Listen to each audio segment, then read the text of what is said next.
आज की वीडियो में हम फिर से कंटिन्यू करेंगे अपने नोबेल प्राइज़ की सीरीज़ को। तो लास्ट जो वीडियो थी उसमें 1946 तक जो नोबेल प्राइज़ दिए गए थे केमिस्ट्री में, उसके ऊपर हमने बात की थी। तो आज शुरू करते हैं जी। 1947 में जो केमिस्ट्री में नोबेल प्राइज़ दिया गया है वो थे जी Robert Robinson.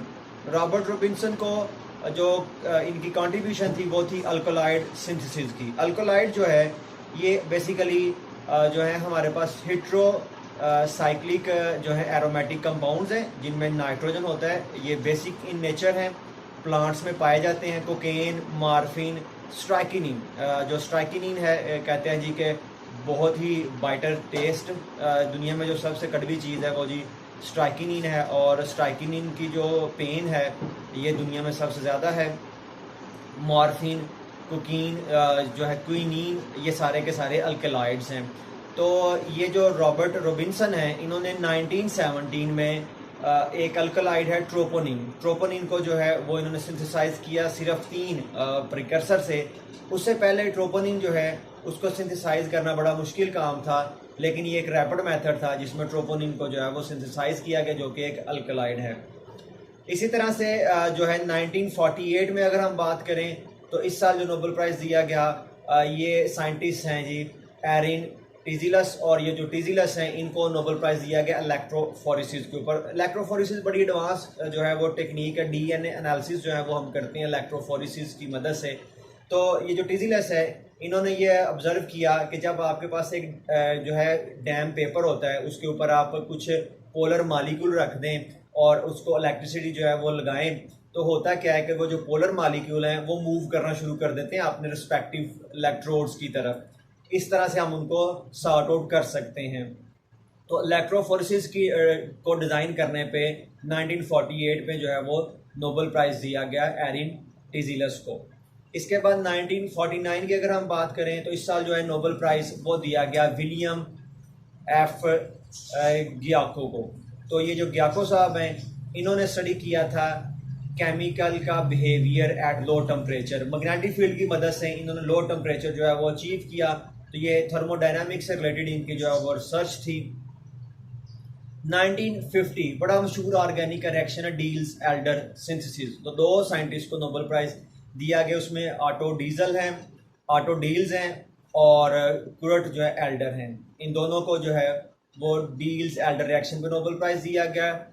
Deals Elder reaction क्या है जी कि एक डाइन है, यानी कि जिसमें 2 डबल बॉन्ड है। जैसे सबसे फेमस एक जो हमारे पास कॉन्जुगेटेड सिस्टम है 1,3-ब्यूटाडाइन, और दूसरे तरफ जो है वो हमारे पास डाइइनोफाइल है, यानी कि एक अल्कीन है, मसलन इथीन है। तो जब ये 4 कार्बन और 2 कार्बन आपस में जुड़ेंगी तो एक साइक्लोहेक्सीन रिंग जो है वो बनेगा। तो ये रिएक्शन इन्होंने डिज़ाइन किया। इस रिएक्शन की फिर बड़ी इंपॉर्टेंस थी प्लास्टिक बनाने में, सिंथेटिक रबड़ बनाने में। तो ऑर्गेनिक केमिस्ट्री की जो है ये आन बान शान ये रिएक्शन था, डील्स एल्डर रिएक्शन। और इसी तरह से जो है हम इसको मैस स्पेक्ट्रोमीटर में भी पढ़ते हैं कि जो है स्पूटरिंग करवाते हैं, ब्रेक डाउन करवाते हैं, तो डील्स एल्डर रिएक्शन भी उसमें काफ़ी ज़्यादा वो इन्वॉल्व है। इसी तरह से 1951 में जो नोबेल प्राइज़ है ये 2 साइंटिस्ट को दिया गया। इसमें एडविन मैटिसन मैकमिलन हैं और दूसरे जो साइंटिस्ट हैं वो गैलन थ्यूडर सीबोर्ग हैं। इनको जो नोबेल प्राइज़ दिया गया ये इनकी रिसर्च थी 1940 की। इन्होंने पार्टिकल एक्सेलरेटर जो है वो एक डिज़ाइन किया जिसकी मदद से न्यूट्रॉन को जो है वो यूरेनियम के ऊपर बम्बार्ड करके ट्रांस यूरेनियम एलिमेंट जो है वो बनाए गए। यूरेनियम एटॉमिक नंबर 92 है, जब उसमें एक न्यूट्रॉन ऐड कर दिया गया तो वो 93 हुआ। उसका जो 93 था ये बना हमारे पास जी, इसका नाम रखा गया निकोटीनियम। और जो निकोटीनियम है इसी तरह से फिर इससे 94 वाला बनाया गया प्लूटोनियम। तो ये जो ट्रांस यूरेनियम एलिमेंट्स हैं न्यूट्रॉन की बम्बार्डमेंट से बनाए गए, ये जो हैं ये इसकी रिसर्च के ऊपर इनको नोबेल प्राइज़ दिया गया। 1952 की अगर हम बात करें तो इस साल भी नोबेल प्राइज़ जो है वो 2 साइंटिस्ट को दिया गया। उसमें आर्चर JP मार्टिन हैं और दूसरे जो हैं वो रिचर्ड LM साइंगी हैं। तो ये जो साइंगी साहब है और मार्टिन हैं इनको नोबेल प्राइज़ दिया गया था पार्टीशन क्रोमेटोग्राफी डिज़ाइन करने के लिए।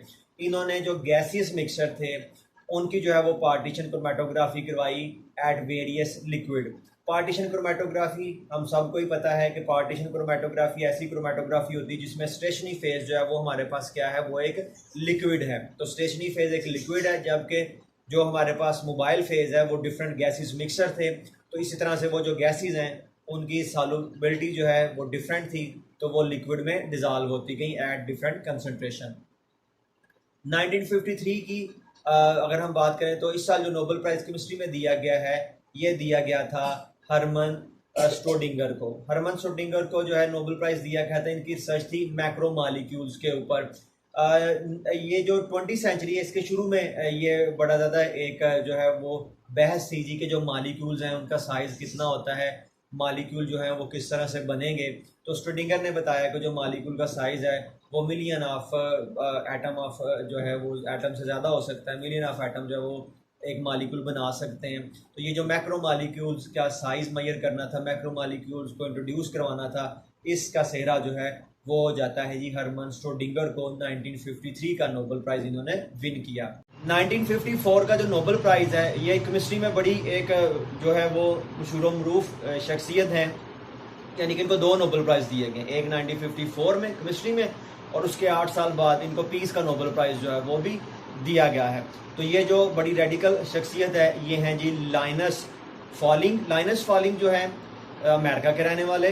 तो 1950 में इनका जो यूएसए का पासपोर्ट है उसको रिवोक्ड कर दिया गया, ख़त्म कर दिया गया, बैन कर दिया गया। उसकी वजह ये थी कि इनको कम्युनिस्ट समझा जाता था, ये जो हैं वो लीड करते थे एंटी न्यूक्लियर मूवमेंट को। इनका ये कहना था कि जी जो न्यूक्लियर टेस्ट हैं जो है ये बैन होने चाहिए, जो कि ब्रिटेन, अमेरिका, फ्रांस कर रहे हैं, इसको इस फैलाव को क्या करना चाहिए, कम से कम करना चाहिए। हिरोशिमा के ऊपर जो बम गिराए गए थे उसके ऊपर जो है इन्होंने एक रिट पटिशन जो है वो दायर की, हिरोशिमा अपील के नाम से उसको जाना जाता है। तो 1954 में इनको जो नोबेल प्राइज़ दिया गया था, बेसिकली ये पायनियर है जी क्वांटम मैकेनिक्स के, इसके ऊपर इनको जो है वो नोबेल प्राइज़ दिया गया था। और 1951 में इन्होंने ना अल्फ़ा हीलिक्स जो स्ट्रक्चर है उसको इन्होंने पब्लिश किया। 1962 में पीस का नोबेल प्राइज़ इनको दिया गया और उसकी वजह मैं आपको बता चुका हूँ पहले ही। तो ये 2 नोबेल प्राइज़ विनर हैं और दोनों में ये अकेले अकेले ही नॉमिनी थे। 1955 की अगर हम बात करें तो 1955 में नोबेल प्राइज़ दिया गया है जी विंस्टन ड्यू विग्नार्ड को। इन्होंने पॉलीपेप्टाइड जो हार्मोन्स हैं उनको सिंथेसाइज किया। इनकी बेसिकली जो रिसर्च थी वो सल्फ़र की जो है वो रोल था कि सल्फ़र जो है ये भी डिफरेंट हार्मोन्स में जो है वो इन्वॉल्व है। इन्होंने ऑक्सीटोसिन को जो है वो पहली दफ़ा आर्टिफिशियली जो है वो सिंथेसाइज किया। 1956 में जो नोबेल प्राइज़ है 2 साइंटिस्ट को दिया गया, उसमें एक जो है वो सिरल हेंशलवुड है और दूसरे जो है निकोलाई निकोलोडोविच सिमनोव हैं। इनकी जो रिसर्च थी ये रिएक्शन मैकेनिज्म डिज़ाइन करने के ऊपर थी। इन्होंने रिएक्शन स्टडी किया था कि ऑक्सीजन और फास्फोरस कैसे चेन रिएक्शन देते हैं, इसी तरह से जो ऑक्सीजन और हाइड्रोजन है जब ये दोनों गैसेज आपस में रिएक्शन करते हैं तो किस तरह से चेन रिएक्शन जो है वो बनता है।